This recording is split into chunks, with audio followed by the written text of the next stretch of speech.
Bonjour les enfants, notre leçon d'aujourd'hui c'est la proportionnalité. Donc, dans cette leçon, nous allons découvrir c'est quoi la notion de proportionnalité et on va introduire le coefficient de proportionnalité. Donc, prenons un exemple. Observons ces tableaux. Donc, on a 1, 3, 2, 6, 3, 9, 4, 12, 5, 15, 6, 18. Nous allons chercher, ou bien nous allons trouver une relation entre les nombres de la première ligne et les nombres de la deuxième ligne. Donc, 1 et 3, donc lorsqu'on multiplie 1 par 3, ça donne 3. 2 fois 3, ça donne 6. 3 fois 3, ça donne 9. 4 fois 3, ça donne 12. 5 fois 3, ça donne 15. 6 fois 3, ça donne 18. Donc, on a les nombres de la première ligne. Lorsqu'on les multiplie par 3, on a un seul nombre, 3. On trouve les nombres de la deuxième ligne. Donc, on dit que les nombres de la première ligne sont proportionnels avec les nombres de la deuxième ligne. Donc, il s'agit d'une situation de proportionnalité. Bien, on dit le tableau représente une situation de proportionnalité. Ici, on a multiplié tous les nombres fois 3. Donc, le nombre 3 s'appelle le coefficient de proportionnalité. Maintenant, on regarde le deuxième tableau. Ici, 1 et 3. Donc, on multiplie 1 par 3, ça donne 3. Ici, 2, 4. On multiplie 2 par 2, ça donne 4. On a multiplié par 2, c'est pas par 3. Ici, on a différence. Ici, on a 3 fois 2, différence. Ici, on a 3 fois 2 égale à 6. Ici, on a 4 fois 3 égale à 12. Ici, on a 5 fois 4 égale à 20. Ici, on a 6 fois 4 égale à 24. Donc, ici, on a différents nombres de multiplication. Donc, ici, ce tableau-là, lorsqu'on n'a pas le même nombre de multiplications, ce tableau ne représente pas une situation de proportionnalité. Donc ici, on va chercher le coefficient de proportionnalité dans ces 4 tableaux. Donc le premier tableau, on regarde ici l'unité 1 et 2. Donc on multiplie 1 par 2 égale à 2. 2 fois 2 égale à 4. 3 fois 2 égale à 6. 4 fois 2 égale à 8. 5 fois 2 égale à 10. Donc ici, on a un tableau qui représente une proportionnalité et le coefficient de proportionnalité, c'est 2. Ici, on regarde le deuxième tableau, on a 1, 7. Donc, on multiplie 1 par 7, ça donne 7. 2 fois 7 égale 14. 3 fois 7 égale à 21. 4 fois 7 égale à 28. Et 5 fois 7 égale à 35. Donc ici, on a encore une situation de proportionnalité. Et le coefficient de proportionnalité, c'est 7, puisqu'on a tous les nombres de la première ligne. On les multiplie par 7, ça donne les nombres de la deuxième ligne. Donc 7 représente le coefficient de proportionnalité. Ici, le deuxième tableau, on a 1, 6. Donc 1 fois 6, ça donne 6. 2 fois 6, ça donne 12. 3 fois 6, ça donne 18. 4 fois 6, c'est 24. 5 fois 6, c'est 30. Donc ici, on a 6, c'est le coefficient de proportionnalité.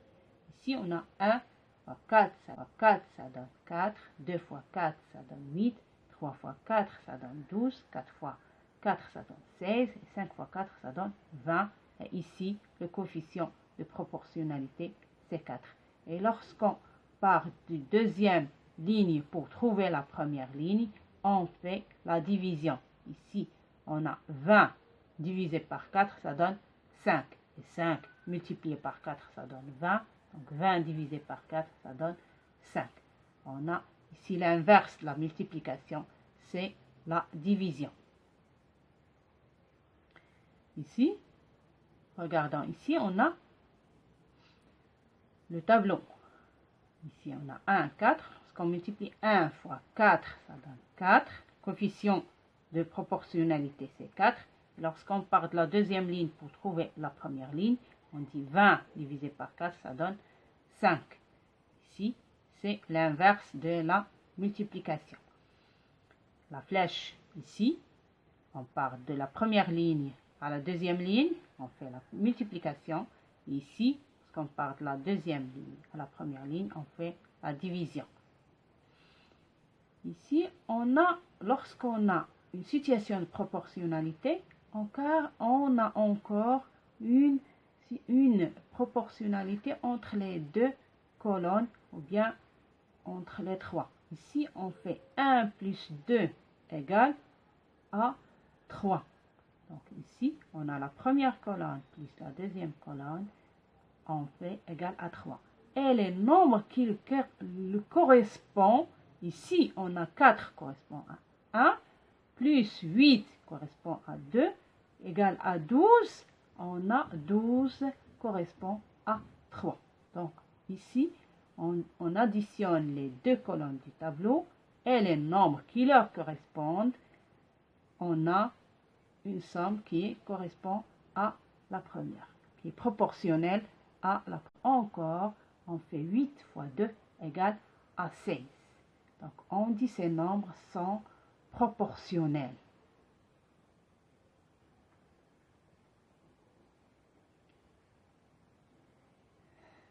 Si on prend un exemple,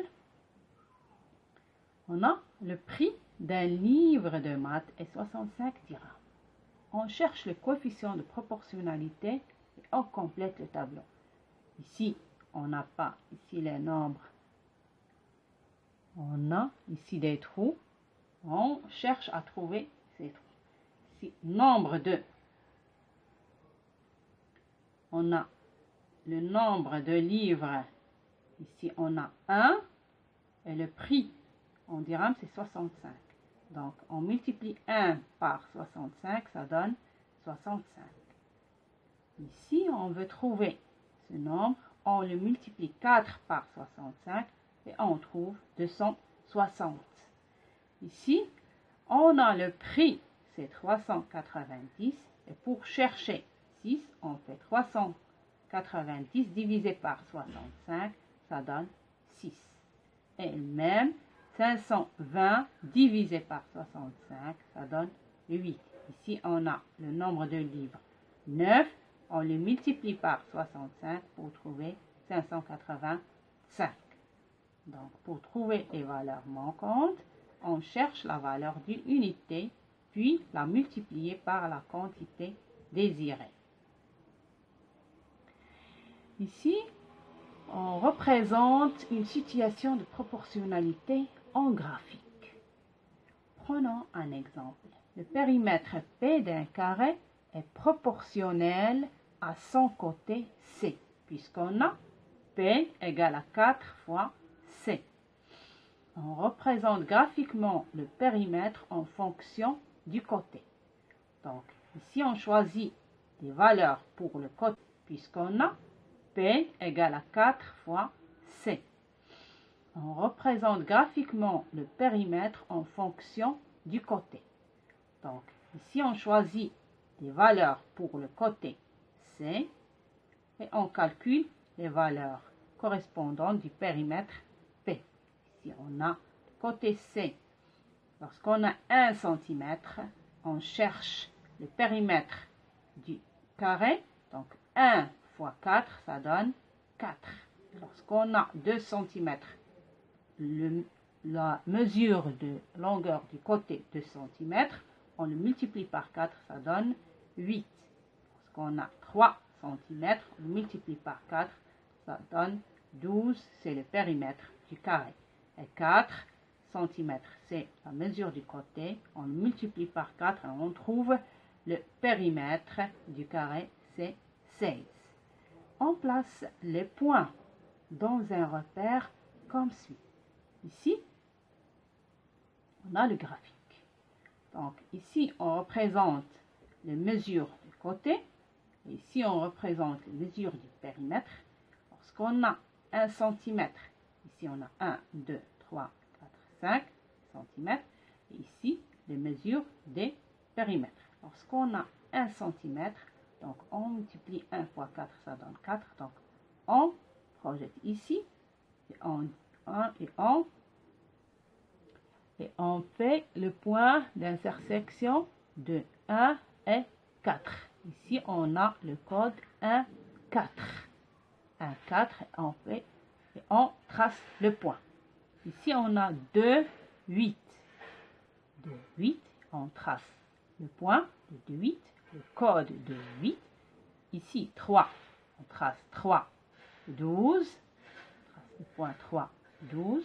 Et ici, 4, 4, 16. Et on trace le point. 1 fois 4, ça donne 4. Donc, on projette ici. Et on fait le point d'intersection de 1 et 4. Ici, on a le code 1, 4. 1, 4, et on trace le point. Ici, on a 2, 8. 2, 8, on trace le point de 2, 8, le code de 8. Ici, 3, on trace 3, 12. On trace le point 3, 12. Et ici, 4, 4, 16. Et on trace le point 4, 16. Ici, 5. On trace 5.